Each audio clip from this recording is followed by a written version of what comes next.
Hey, welcome to the Carnage House Reacts segment of the channel. So what we're going to do is I got my homies, Doss Man here. How you going, Andy? Doing pretty good. Just had a vigorous and rigorous game of Oztag, but I'm feeling good. I'm feeling fresh. Got my hot and colds in, and I'm ready to rip and tear. Gonna have a couple hot ones, couple cold ones. That's Dukes, right. how you going, mate?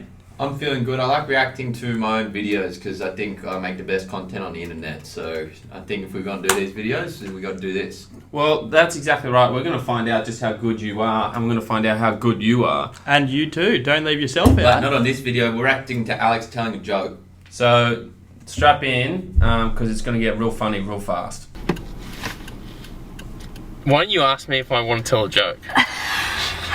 This is because Fiona fucked up the original bit when she was supposed to just start telling me to tell a joke, and she didn't. We do have some serious technical issues usually. Yeah. Can you tell me a joke? You want to hear a joke? Yeah, I want to hear a joke. Okay. All right. Well, let me think. All right. I wanted to. He's not thinking. He knows what he's going to say. Classic switcheroo. One of them says to the other one, Margaret, I really need to take a leak. He goes, all right. All right. He says, okay. You see it says bridge just up ahead, yeah? Nice character I development. just wanted to take a leak off the side of that bridge. Margaret pulls up right next to the bridge, stops the car, gets out. Goes, well, fuck, you know what? You might as well. You swear. No. I know Grandma watches this. We know all too well. I appreciate that. Gets out, walks up to the edge of the bridge, takes a look over, drops the shorts. My hair looks so good there. Come on, look at this. Goes, right. Yeah, okay. I'm bringing back Lord of the Rings here. I'm going to take a leak. I'm going to piss right in that canoe down there. Margaret looks over and he goes, what? He goes, I'm going to take a leak right in that canoe down there. She goes, that's not a canoe. That's your reflection. I've actually tried to tell this joke with people. Most people don't actually get the joke. One. Fiona throws me under the bus at the end here, but that's neither here nor there. So, it's probably one of my better jokes. Really? What's your worst joke? Setting a low bar here, aren't we? I can't think off the top of my head what's a... Look, they're all a bit like that, but they're all pretty funny. We got any more of these we're going to have to react to? Alex, tell Do I have to tell pretend? the Do I have to Pope. react and think that was Oh, funny? you want the Pope joke? You want to hear the Pope joke? Okay, alright. Was the question, do we want to hear it? Or the question, are we hearing The it? question is strap in, because it's a good one. A guy goes in the hairdresser's. The hairdresser goes to him, oh, what brings you in today? He says, well, I'm about to go on holiday with my wife. He goes, where are you going? He goes, I'm going to Italy. He says, what are you doing going over there for? He goes, well, a couple of things we want to see. First thing is the Italian food. We love Italian food. You really do Me and my invest wife. in the character development in these ones. Dude, that's the whole point of the joke, Andy. Is that they say a bunch of unnecessary shit. I know how comedic timing works. Well, you'll also know that the joke doesn't work if there's copious interruptions. There are going to be copious Anyways, interruptions. so I guarantee. Hairdresser goes, oh, you're going over there for the food? He goes, yeah. Well, you know what? The strange thing is, me and my wife went over there a couple of years ago, and all it was McDonald's. That's all it was. McDonald's, KFC, and tuck shops. So I don't know what you're going over there for. It's going to I've be... tasted some Italian food. This is like it's a nice little place. Some cuisine, some worldwide cuisine. Goes, yeah, well, all it was McDonald's and tuck shops. So I'm really sorry. Like, you know, I didn't have a good time with the food at all over there. He goes, oh, well, that's a shame. Well, he goes, well, one of the other things you want to see is the Gothic Roman architecture. One of the things I've always appreciated about Italy is the Gothic Roman architecture. I've read it in all the textbooks. And all the, Apparently and it's all a- the big titty goth GFs they got in there as well. And all the nude paintings and whatnot. That's one of the things I'm really looking forward to seeing. The guy goes, well, I don't know, because when me and my wife went over there, the whole place was under construction. There were building sites everywhere, lollipop ladies. You couldn't see any of the architecture. I don't know what was going on, but the whole place was under construction. Yeah, the Italian government's actually real bad at that. Real talk. They're actually real bad at that conservation type ish. Everyone in Italy likes to chill out and drink. They don't like to work. Yeah, they like to have wine and orgies, I've heard. Yeah, well, it spurred the Renaissance, didn't it? The wine and the orgies. Anyways, he goes, well, actually, the real reason why I want to go over there is I want to see the Pope. I'm a die-hard, hardcore Catholic. I really want to see the Pope.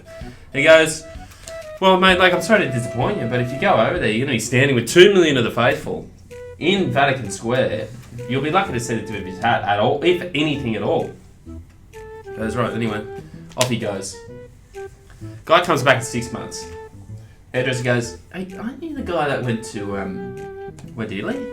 He goes, yeah. He says, tell me about it. He says, oh, well, the food has to be eaten to be believed. He said, we were sitting in a restaurant eating fettuccine carbonara and you could hear a pin drop.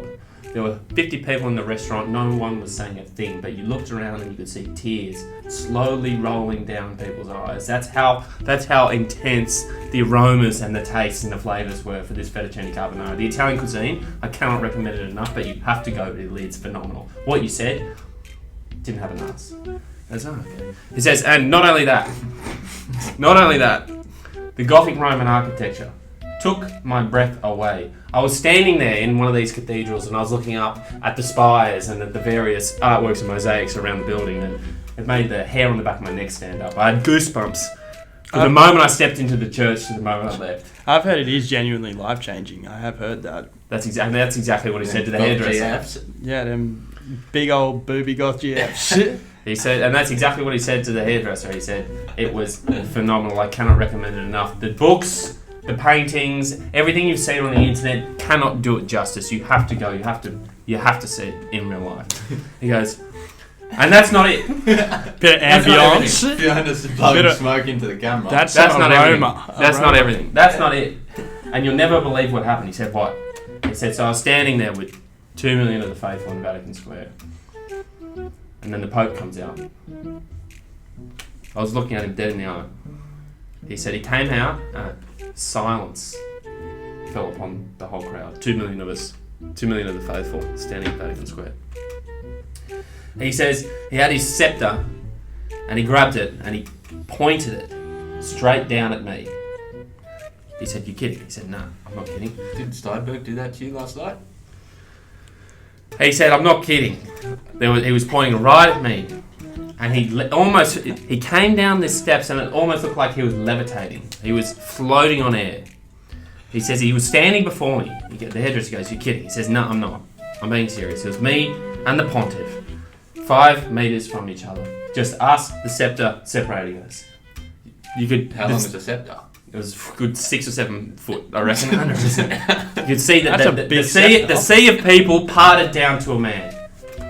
There he was, me, him, Moses, like the ark. It was gone, right?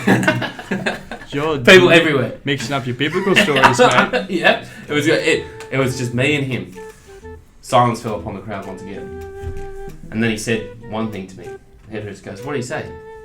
He said, "Everyone was listening. It was quiet." And the Pope goes, "Who cut your fucking hair, mate?" Looks like that might not actually go on the video. Is this one for the archives, Andy? This is one for It's very difficult to tell a joke when there's 54 interruptions and historical references and allegory and Dougal making gay jokes as well in there. Makes it exceptionally difficult to tell a joke. No, man, I actually thought it was really good. I thought it was really funny. I think you've got a lot of potential. Just work on it. Keep working on yourself every day. Okay. No, it's all right. You know what? It was all right. It was all right. It was good. Okay, so that wraps up reaction to the first video. I'm looking forward to seeing these other bits of content that these boys are putting up because I know if there's the same amount of interruptions, Andy's going to get very, very upset. But thing is, the actual material that I put forward is funny enough. Yeah, I think it's the producer Fiona. She stitched up Alex on purpose. She's just laughing at the back. Yeah. Anyway, where's that subscribe button, Andy? Why don't you point to it? It's about right here. It's about right here. Fit it in. And make sure you subscribe and comment and tell us what you think about Alex's jokes. The less constructive, the better. That's how we work around here. Alex, you want to take us out? okay, thank you guys. Nice.